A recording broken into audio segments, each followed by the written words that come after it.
शिव विवाह कथा को भारत की आध्यात्मिक कथाओं में बहुत महत्वपूर्ण माना जाता है। शिव विवाह में पार्वती के पिता शिव का वंश जानना चाहते थे। फिर शिव ने क्या जवाब दिया? कथा में बताया गया है कि शिव मौन बैठे रहे।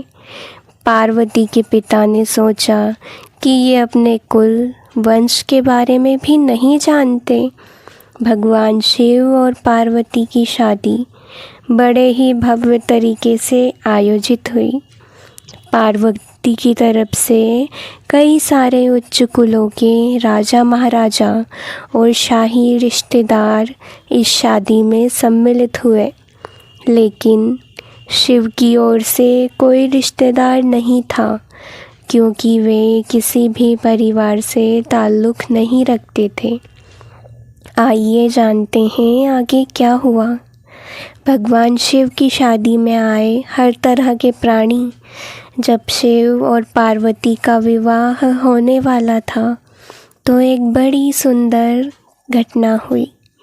उनकी शादी बहुत ही भव्य पैमाने पर हो रही थी।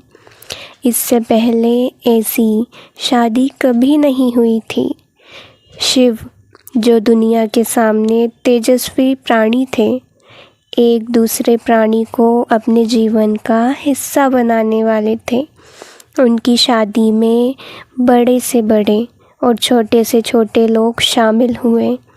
सभी देवता तो वहाँ मौजूद थे ही, साथ ही असुर भी वहाँ पहुँचे। आम तौर पर जहाँ देवता जाते थे वहाँ असुर जाने से मना कर देते थे, और जहाँ असुर जाते थे वहाँ देवता नहीं जाते।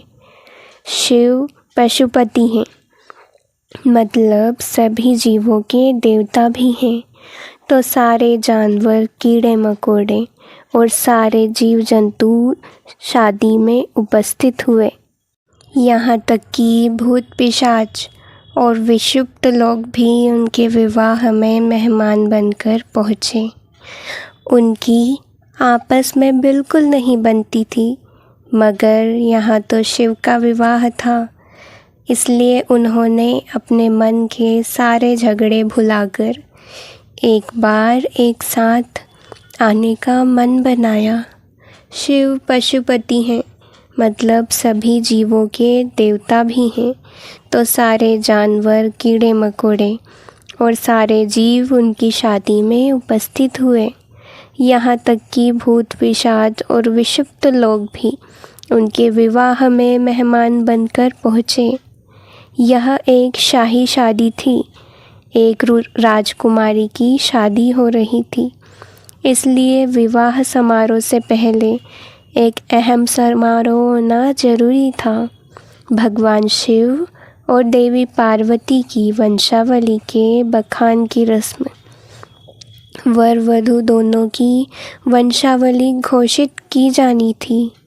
एक राजा के लिए उसकी वंशावली सबसे अहम चीज़ होती है, जो उसके जीवन का गौरव होता है।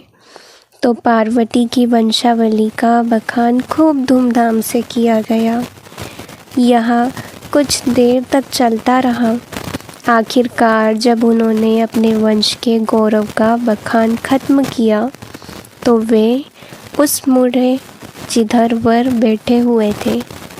सभी अतिथि इंतज़ार करने लगे कि वर की ओर से कोई उठकर शिव के वंश के गौरव के बारे में बोलेगा, मगर किसी ने भी एक शब्द भी नहीं कहा।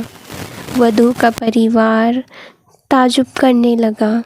क्या उसके खानदान में कोई ऐसा नहीं है जो खड़े होकर उसके वंश के महानता के बारे में बता सके?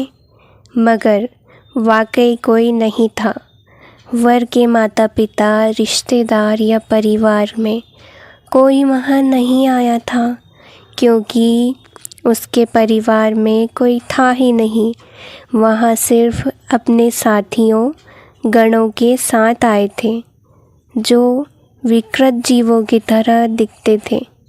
वे इंसानी भाषा तक नहीं बोल पाते थे। और अजीब सी बेसुरी आवाज़ें निकालते थे। वे सभी नशे में चूर और विचित्र अवस्थाओं में लग रहे थे। भगवान शिव ने धारण किया मौन।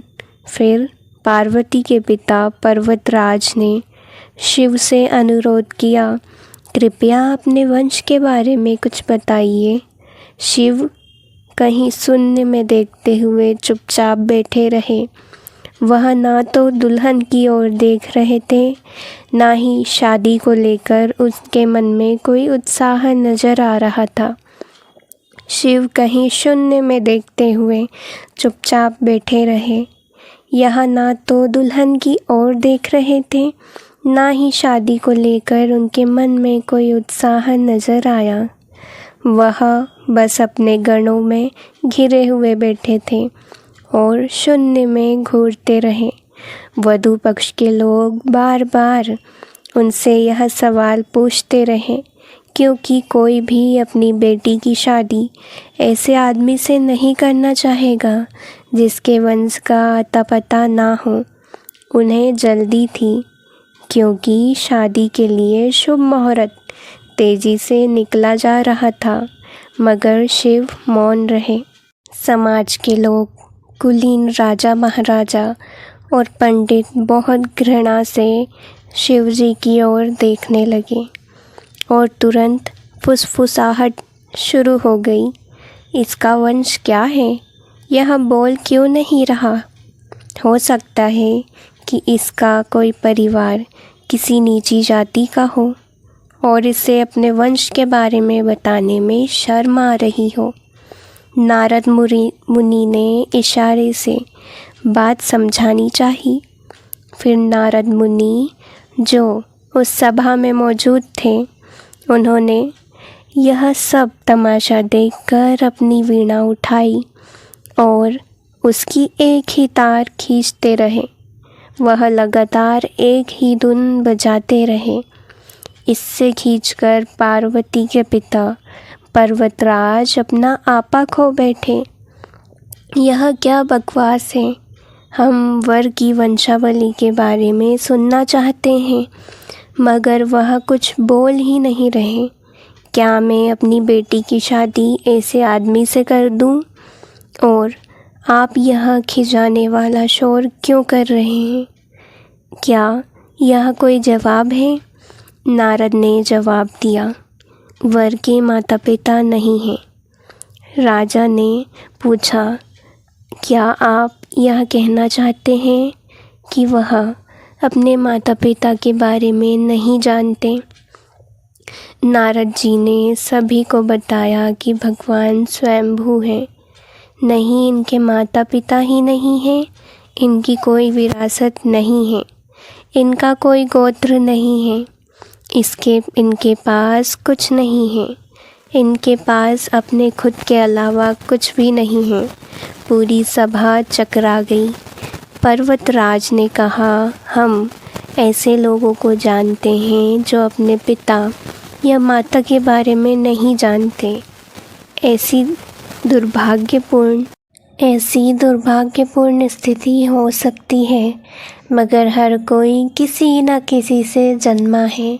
ऐसा कैसे हो सकता है कि किसी का कोई पिता या माता ही ना हो? नारद ने जवाब दिया, क्योंकि यह स्वयंभू है, इन्होंने खुद की रचना की है। इनके ना तो पिता है ना माता, इनका ना कोई वंश है ना ही परिवार।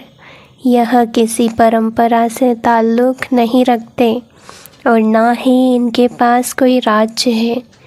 इनका ना तो कोई गोत्र है और ना ही कोई नक्षत्र, ना कोई भाग्यशाली तारा इनकी रक्षा करता है।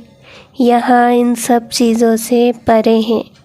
यह एक योगी है और इन्होंने सारे अस्तित्व को अपना एक हिस्सा बना लिया है। इनके लिए सिर्फ एक वंश है, ध्वनि। आदि शून्य प्रकृति में जब अस्तित्व में आई तो अस्तित्व में आने वाली पहली चीज़ थी ध्वनि। इनकी पहली अभिव्यक्ति एक ध्वनि के रूप में है। ये सबसे पहले एक ध्वनि के रूप में प्रकट हुए। उसके पहले ये कुछ नहीं थे। यही वजह है कि मैं यह तार खींच रहा हूँ।